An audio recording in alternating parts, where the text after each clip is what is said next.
Hola, hoy en Punto de Encuentro, el podcast, nos vamos a abocar a mirar la cultura y cómo ésta irrita al poder. Quédense con nosotros, están todos bienvenidos y bienvenidas. Hola, gracias por estar con nosotros. Como lo dijimos al inicio del programa, hoy queremos hablar de la cultura y de una cultura asediada por el poder. Sin duda hay un resurgimiento de fuerzas conservadoras que están impulsando una temática de control.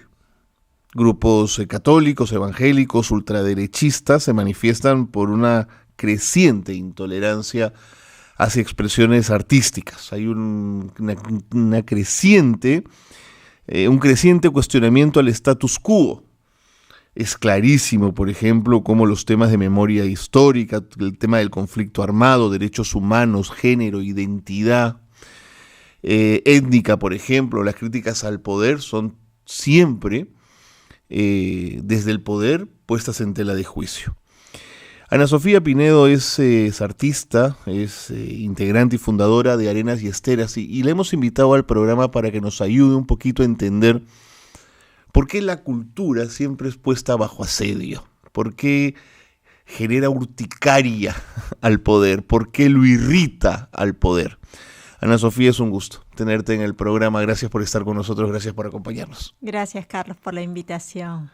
Tú sabes que para el programa estuve haciendo una breve revisión de los últimos casos de censura, pensando que podían ser de pronto cositas aisladas que fueron pasando en los últimos años, y resultó que no, que hay una suerte de cosas sistemáticas. Y déjame poner sobre la mesa algunas y hacemos memoria, si tú me lo permites. Sí. Por ejemplo, me voy hasta el 2007, hay una exposición de Piero Quijano, que fue muy conocida, que se le censuró unas pinturas que criticaban a las Fuerzas Armadas, alegando que era una ofensa a la institución militar.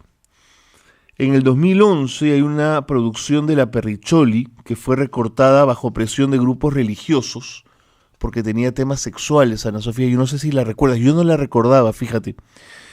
Luego, en el 2015, se borraron 60 murales del Centro Histórico de Lima. Este fue Castañeda, ese sí me es... terrible. Me suena un poquito más. Luego el el mural en homenaje a Inti Sotelo y a Brian Pintado, que además hace muy pocos días se ha recordado un año más del asesinato a manos de la policía. Unos cuadros puneños en la Biblioteca Nacional también. El veto al dúo Arguedas en el Gran Teatro Nacional también fue muy sonado. Y en fin, la reestructuración del lugar de la memoria, el borrado al mural de Truco, pero además no solo borrado, sino repintado con temas alusiones a la Policía Nacional. En fin, la lista es larga. ¿Por qué, Ana Sofía? Creo que lo primero que es importante siempre recordar es cuál es el rol de los movimientos culturales. Y cuando hablo de movimientos culturales me gusta usar mucho la palabra movimiento, porque creo que la cultura tiene como principal rol el movilizar. Y justamente tú acabas de decir una palabra, el status quo.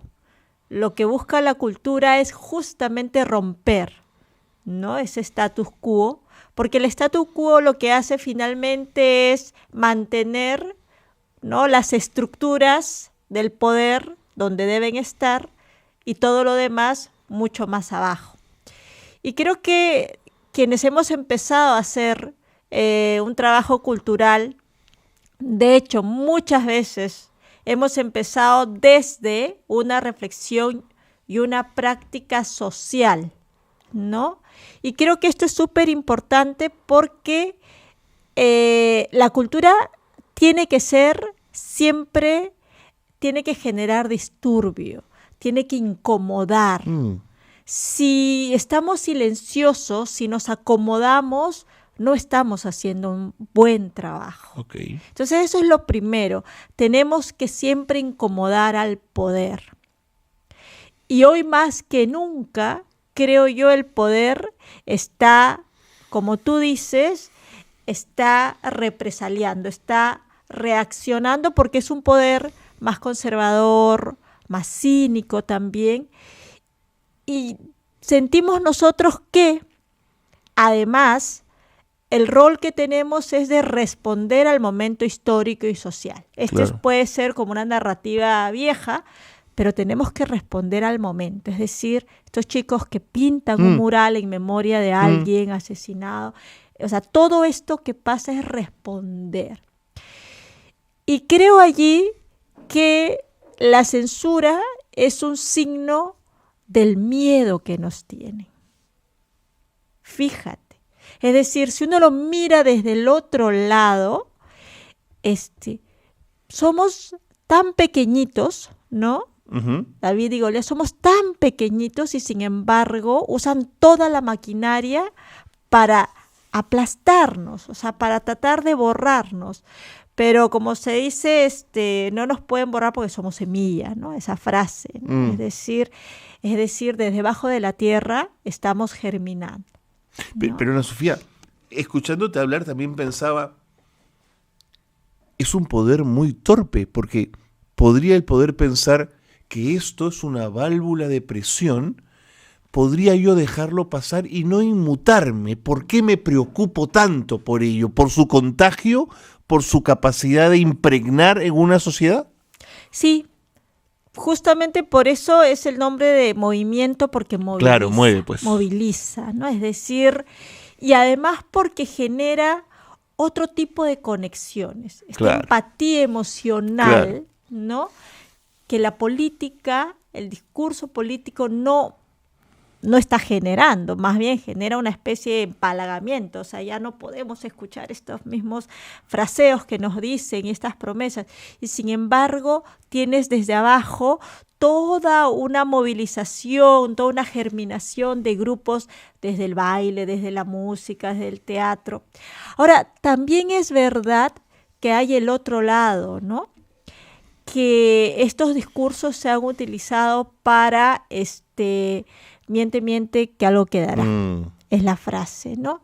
Y estas construcciones, es decir, construir a un enemigo, el terruqueo, a un enemigo, ¿no? El antipatriotismo es un enemigo, ¿no? Los que están en contra del progreso es un enemigo. O sea, son enemigos y nosotros somos parte de esta narrativa de enemigos, ¿no? Somos los que vandalizamos, pero finalmente creo allí lo importante es como tú dices, esta olla de presión, es decir, una más, gota, gota.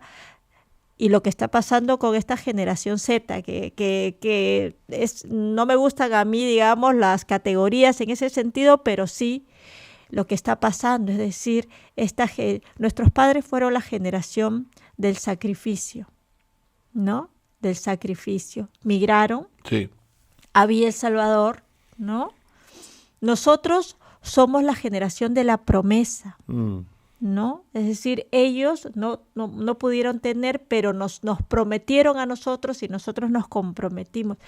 La generación Z es la generación de la promesa rota, porque todos los discursos de estudia para que progreses, tal, ¿no? O sea, todos esos discursos no les sirven, no funcionan. No les sirven porque... Claro. Porque ya no da más, pues. Claro, pues. O sea, hay chicos que dicen, chicos que tú los escuchas, claro. ¿Para qué voy a estudiar si me convierto en influencer y me construyo mi casa en 3 meses? Es decir, o sea, el esfuerzo, ¿no? La solidaridad, o sea, todas esas cosas que nos enseñaron, el esfuerzo, sobre todo, la palabra esfuérzate, se rompió, ¿no? Entonces, esta generación lo que quiere es, como dice, tomar la sartén por el mango y decir, ya estamos cansados.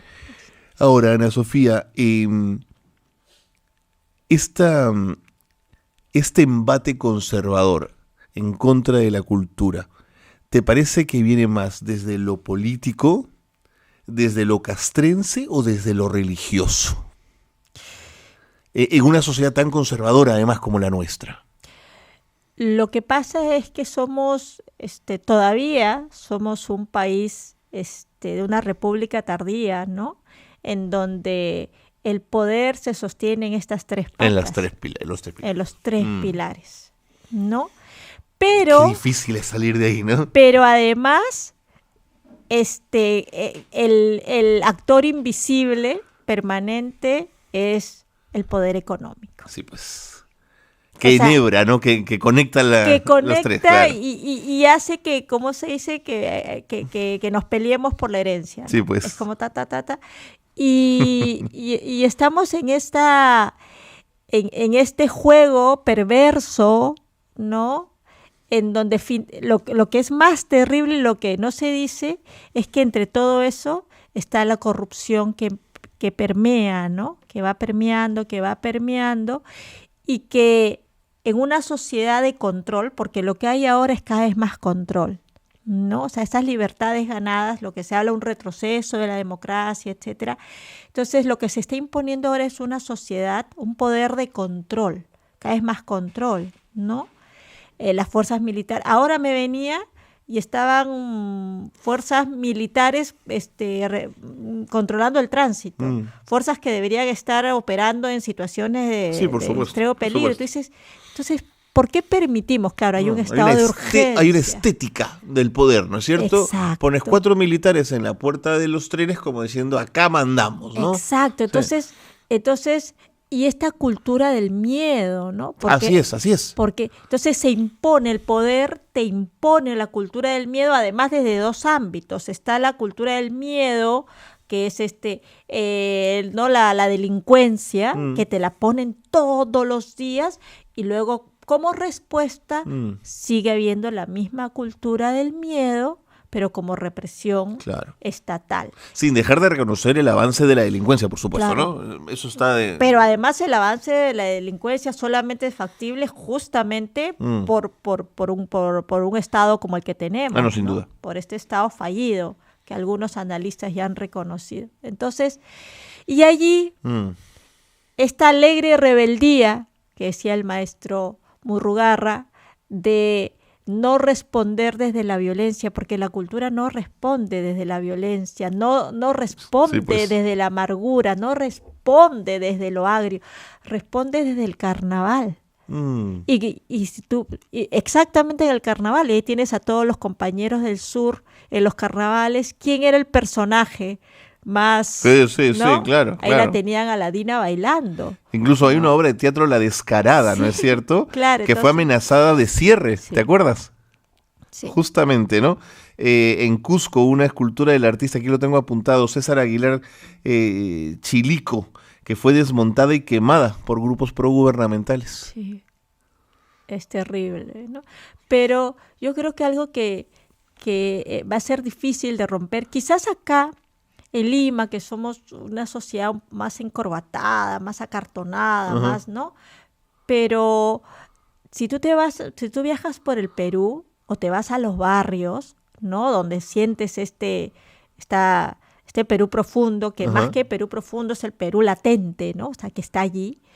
Lo que tú te das cuenta es que se convive en medio de estos dos, ¿no? Por un lado, sí, hay que obedecer, hay que acatar las órdenes, o sea, yo juego con las reglas que me imponen, pero por el otro lado, la cultura popular tiene sus propias formas de responder, con arte, con risa, con carnaval, con sátira, ¿no? Y creo que esas formas que no parecen peligrosas, ¿no? Finalmente son las que más inyectan, ¿no? Conciencia, porque generan esa empatía, que es esa empatía emocional, ¿no? De acuerdo. Quería llevarte al tema del fanatismo religioso. Y creo que la obra de María Maricón de alguna manera hizo que esto reventara. ¿Por qué cuando la cultura o las expresiones culturales desde el teatro o desde otros espacios chocan con las imágenes religiosas, esto toca tanta fibra en algunos sectores, Ana Sofía? ¿Por qué se sienten tan irritados? Es finalmente una expresión, es una propuesta. Si no les gusta, podrían no verla, no darle mayor espacio, pero se sienten profundamente ofendidos. Porque están chocando directamente con sus símbolos, ¿no? Y creo yo que allí lo que más, el mayor riesgo que sienten es que toda la parafernalia religiosa, que es una parafernalia justamente, Que lo sostienen a ¿no? ellos, que claro. sostiene, pero que es muy frágil, Mm. es muy quebradiza, Mm. ¿no? Y justamente cae. se caiga, Claro.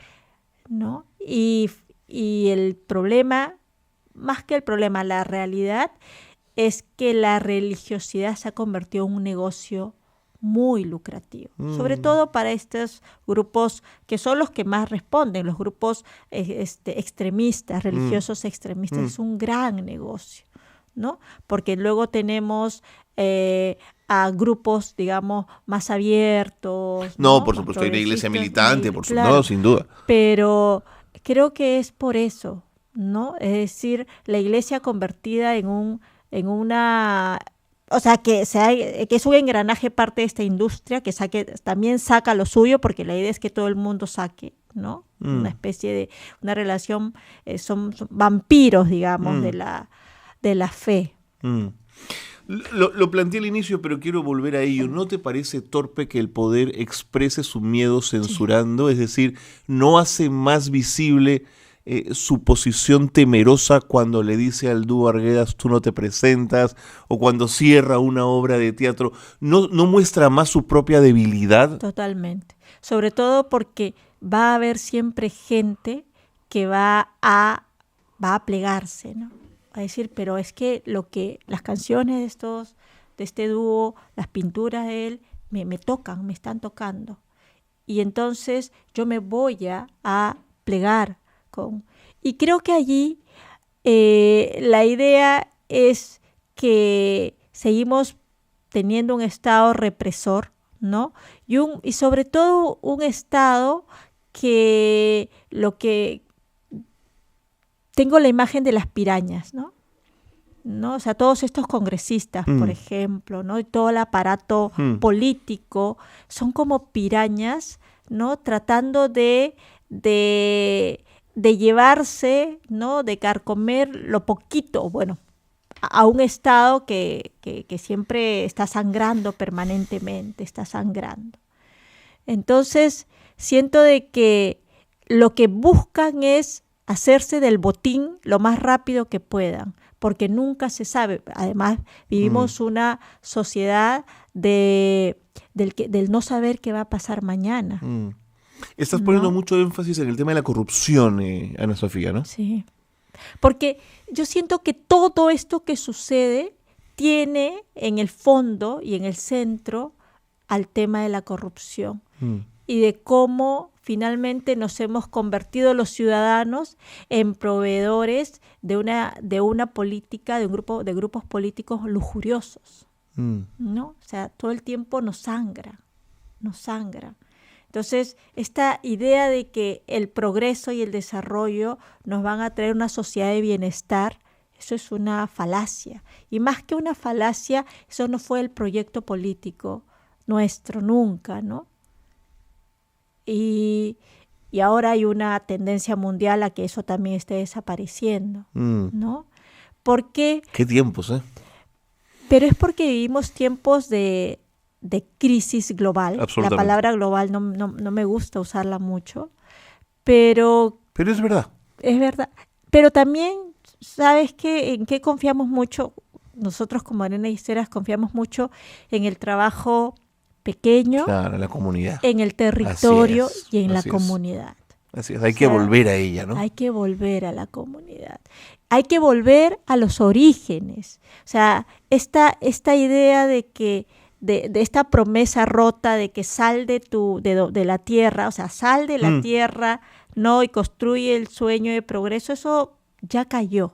Entonces, volver al origen, volver a la tierra, volver a la comunidad, volver a las raíces, volver a la fiesta, volver al carnaval, volver a lo simple. Y creo que esa es una tarea que tendríamos que estar reprogramando, reseteando el chip, sobre todo a los niños y jóvenes, ¿no?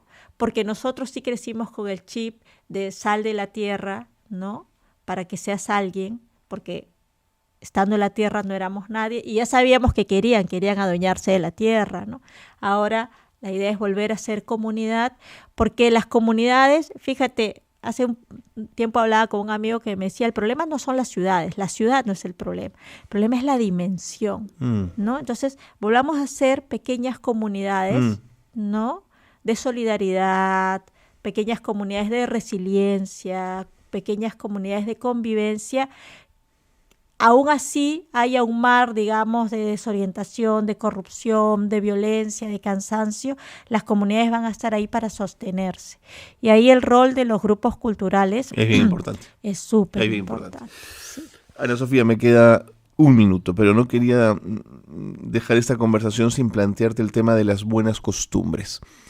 Los estímulos al cine desde el Ministerio de Cultura, según ley reciente, solo serán aplicados a proyectos que planteen películas que tengan como sustrato buenas costumbres. ¿Tú llegas a entender qué significan las buenas costumbres? Bueno, son políticas revisionistas. Absolutamente, ¿no? Y esto está en todos los niveles. Hemos visto lo que la comisión que hubo hace pocos años, ¿no? Que revisó la comisión para revisar los textos escolares. Así es, ¿no? Y perdimos millones porque todos los textos fueron vetados. Así ¿no? es. Entonces, tenemos un poder político, es un poder del veto, ¿no? ¿Es que acaso, Ana Sofía, las mejores películas que mostraron las violaciones a derechos humanos de la dictadura argentina no recibieron estímulos del Estado, por ejemplo, para producirlas? Claro, pero fíjate que la memoria es un poder muy peligroso. Muy peligroso. Porque finalmente sobre una sociedad con memoria no se pueden construir todas estas narrativas que nos imponen. Así es. ¿no? Pero desgraciadamente tengo que decir que como no hemos sanado las etapas de violencia y de dolor que hemos vivido y que seguimos viviendo, creo que la cultura del olvido se puede convertir hasta cierto punto en una cultura de sobrevivencia de mucha gente. O sea, yo lo he escuchado y lo he hablado con gente de Villa El Salvador y de los barrios, en donde mucha gente me dice, ¿para qué? No hay que olvidar eso. ¿Para qué vamos a recordar? O sea, no le ven un sentido a recordar, porque todavía está la herida. Porque hay dolor, por supuesto. Y lo que nos toca hacer también a los movimientos culturales justamente es trabajar para hacer el duelo, y que el duelo no sea volver a mortificarse. No, claro. ¿no? O sea, el duelo más bien salir de ese momento, ¿no? De acuerdo. Pero el problema es que como no hemos logrado justicia, no podemos alcanzar el duelo, un duelo sano. Desde el espacio del arte corresponde eso, y desde el espacio periodístico, en este programa vamos a tener un programa dedicado a los desaparecidos, así que corresponde seguir haciendo memoria, Ana Sofía. Exactamente. Muchas gracias, ha sido un lujo tenerte en el programa, gracias por las reflexiones que nos has traído en el programa, ti. Y vente cuando quieras para seguir conversando. Claro que sí, encantada. No sé si Arenas y Esteras tiene algo programado pronto que nos quieras contar, ¿en qué andan? A ver, andamos en muchas cosas, andamos haciendo un trabajo con abuelos y abuelas, mucho, haciendo teatro y haciendo memoria desde el teatro comunitario con abuelos y abuelas. Oye, yo creo que tengo que ir a visitarlos, ¿ah? Sí, por favor, vas a ver, ahora mismo tenemos un grupo de jóvenes, niños, que está en Alemania haciendo una gira con un movimiento, con un colectivo que se llama Kinderkultur Caravan, que es la cultura, la caravana cultural de niños y niñas en Alemania, Buenazo. Con una obra que justamente se llama Ruru, el camino de la semilla, y que habla esto, ¿no? De volver al origen y de la semilla. Estamos en eso, estamos preparándonos para el verano, como siempre, ¿no? Y estamos volviendo mucho a hacer un trabajo con colegios, a pesar de que cada vez es más difícil. Vamos encontrando profesores con los que vamos trabajando desde la educación comunitaria intercultural. Correcto. Porque fíjate que este es un tema también importante, la educación como como la hemos pensado hasta ahora, esta educación, No, hay que industrial. repensarla desde la base. No, porque ya no va más. Ya no sirve, No, ya no entonces sirve. hay que hacer una educación para la convivencia. De acuerdo. Y en eso vamos. Larga vida. Ariana Gracias. Ystera, Muchas Sofía, gracias. un beso grande. Gracias. Bueno, nos despedimos, pero con la promesa de seguir aquí en Punto de Encuentro, el podcast. Gracias por haber estado con nosotros.